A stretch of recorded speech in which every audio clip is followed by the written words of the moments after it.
Hi friends, నమస్తే. Welcome to Vijaya's kitchen. ఇవాల్టి మన వీడియోలో ఎగ్గు పరాటాను ఎలా ప్రిపేర్ చేస్తారో ఈ వీడియోలో చూద్దామండి. ఎగ్గు పరాటాను ఎప్పుడు ఒకేలా కాకుండా ఇప్పుడు నేను చూపిస్తున్న విధంగా కొత్తగా సింపుల్గా చేసుకోండి. అసలు పొరలు పొరలుగా చాలా బాగుంటాయండి, మెత్తగా పొరలు పొరలుగా. అలాగే చేయటానికి కూడా చాలా తక్కువ టైం పడుతుంది, చాలా సింపుల్గా చేసేసుకోవచ్చండి. ఇప్పుడు ఆలస్యం చేయకుండా వీడియోలోకి వెళ్తామండి. ముందుగా ఒక మిక్సింగ్ బౌల్ తీసుకొని అందులోకి నేను 2 కప్పుల వరకు మైదా ఫ్లోర్ను వేస్తున్నానండి. మైదా పిండిని మీరు కావాలంటే మైదా పిండిని గోధుమ పిండిని సగం సగమైనా వేసుకోవచ్చండి. ఇక్కడ 2 కప్పుల వరకు మైదా పిండి, కొద్దిగా సాల్ట్ను వేసి ఒక 2 టేబుల్ స్పూన్ల వరకు ఆయిల్ని కూడా వేసి తర్వాత ఇందులోకి కొద్దిగా వాటర్ అనేది పోసుకుంటూ కలుపుకోవాలి.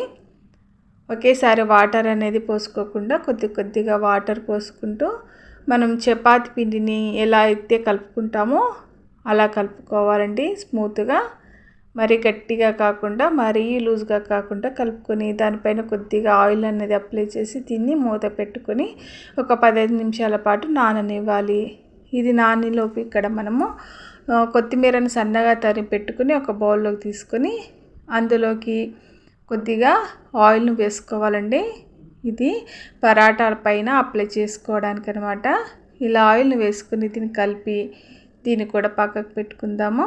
తర్వాత మరొక బౌల్లోకి నేను ఒక 3 ఎగ్స్ని పగలగొట్టి వేసుకుంటున్నానండి. ఎగ్స్ అనేది మీరు ఎన్ని పరాటాలు చేసుకుంటారో దాన్ని బట్టి ఎగ్స్ని తీసుకోండి. నేను 3 ఎగ్స్ని తీసుకొని కొద్దిగా సాల్ట్, కొద్దిగా పెప్పర్ పౌడర్ని వేసి కొద్దిగా ఒక 1/2 టేబుల్ స్పూన్ వరకు కారం పొడిని వేసానండి. వేసి ఇదంతా కూడా ఎగ్ మిశ్రమంలో కలిసే విధంగా బాగా కలుపుకోవాలి. ఇదంతా కూడా ఇలా కలిపి ఇప్పుడు దీన్ని కూడా మనము పక్కకు పెట్టుకోవాలండి. ఇక్కడ ఈలోపు మనకు పిండి అనేది కూడా చాలా చక్కగా నానిపోయిందండి, చాలా స్మూత్గా నానిపోయింది. ఇప్పుడు దీన్ని చిన్న బాల్స్లా చేసుకోవాలి. నానిన పిండిని ఇలా చిన్న బాల్స్లా చేసుకుని కాస్త ఆయిల్ని అప్లై చేసి ఇలా రోల్ చేసుకోవాలండి. కాస్త పలచగానే రోల్ చేసుకోవాలి. ఈ విధంగా నేను చూపిస్తున్న విధంగా రోల్ చేసుకున్న తర్వాత ఇక్కడ మనం కలిపెట్టుకున్నాం కదా, ఆయిల్లో కొత్తిమీర వేసి దీనిపైకి ఇలాంతా కూడా ఆయిల్ని అప్లై చేసుకోవాలి. ఈవెన్గా అంతా కూడా ఆయిల్ని ఇలా అప్లై చేసుకోవాలి ఫ్రెండ్స్. అప్లై చేసుకొని నేను చూపిస్తున్న విధంగా ఇలా రోల్ చేసుకోవాలి. మీకు ఎంత వీలైతే అంత పల్చగా రోల్ చేసుకోవాలి.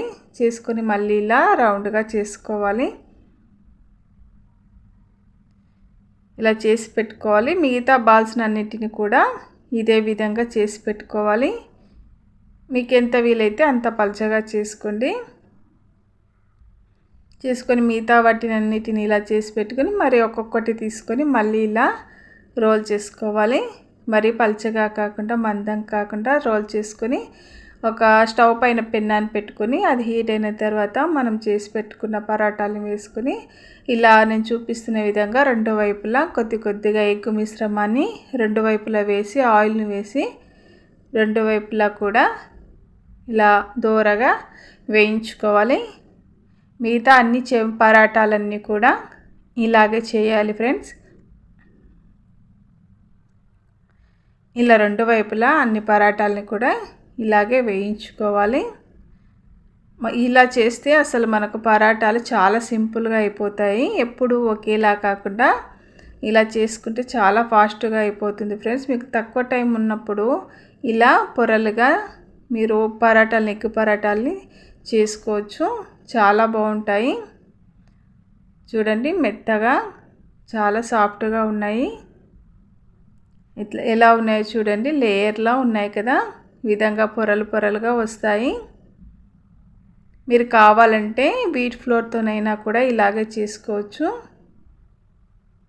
మీకు టైం తక్కువగా ఉన్నప్పుడు ఇలా సింపుల్గా ఎగ్ పరాటాలని చేసుకోవచ్చు ఫ్రెండ్స్. దీన్ని మీరు టమాటా సాస్తో కానీ లేదంటే ఏదైనా చట్నీతో కానీ లేకపోతే ఏదైనా చికెన్ కర్రీతో కానీ దేనితోనైనా కూడా తినేయచ్చు ఫ్రెండ్స్, చాలా బాగుంటాయి. మీకు కూడా ఈ వీడియో నచ్చినట్లయితే మరి మీరు కూడా తప్పకుండా ట్రై చేయండి. ట్రై చేసి ఎలా వచ్చిందో మరి నాకు కామెంట్ చేయండి. అలాగే మీ ఫ్రెండ్స్ అందరికీ, ఫ్యామిలీ మెంబర్స్కి షేర్ చేయండి. వీడియో నచ్చితే మాత్రం లైక్ చేయడం మర్చిపోకండి. మరిన్ని మంచి మంచి వీడియోస్ కోసం సబ్స్క్రైబ్ చేయండి. Thank you for watching.